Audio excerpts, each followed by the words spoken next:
Pricing is one of the most powerful tools a startup has. It affects your revenue, your growth, your brand, and even how users perceive your product's value. In this lesson, we'll dive into how to price your tech product in a way that balances profitability with long-term growth. The first step in pricing is understanding your customer. Who are they? What do they value? And how much are they willing to pay for the problem you're solving? Pricing isn't just about covering costs. It's about aligning the price with the perceived value. If customers believe your product solves a high-stakes problem or saves them serious time or money, they'll often be willing to pay more.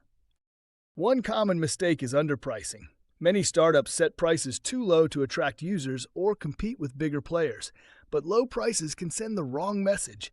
It can make your product seem less credible or lower in quality. It also hurts your ability to reinvest in growth. Instead, focus on pricing for value, not just competition. There are several pricing strategies to consider. Cost-plus pricing adds a margin on top of your production costs. It's simple but doesn't account for customer perception. Value-based pricing, on the other hand, sets prices based on what your product is worth to the customer. This approach requires market research but can lead to higher margins and better customer alignment. Tiered pricing is another popular model, especially for SaaS. You offer multiple plans with increasing features and pricing levels.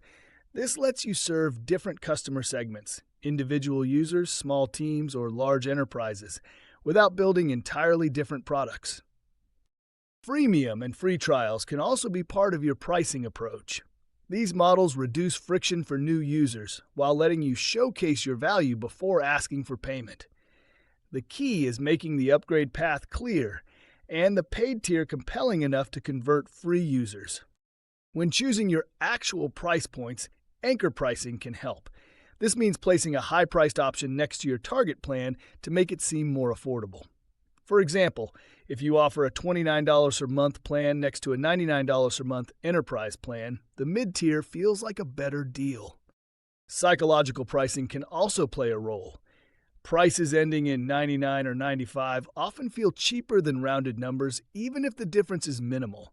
Simpler numbers, however, tend to work better in B2B or high-trust environments. Whatever strategy you choose, test and iterate.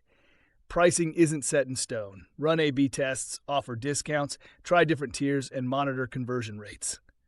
Look at metrics like customer acquisition cost, lifetime value, LTV, and churn rate to see if your pricing is supporting sustainable growth. Also, don't forget to communicate your value clearly. Users are more likely to pay when they understand what they're getting and why it matters. Use case studies, testimonials, and side-by-side comparisons to highlight the benefits. Finally, be willing to evolve. As your product grows, your pricing may need to shift. You might add usage-based billing, enterprise licensing, or even switch from monthly to annual contracts. Just make sure any changes are transparent and fair to your users. In the end, great pricing is about confidence. Confidence in your product, your value, and your ability to solve meaningful problems. Get that right, and pricing becomes a growth engine, not just a number on a page. Let's find the right pricing strategy to power your startup success.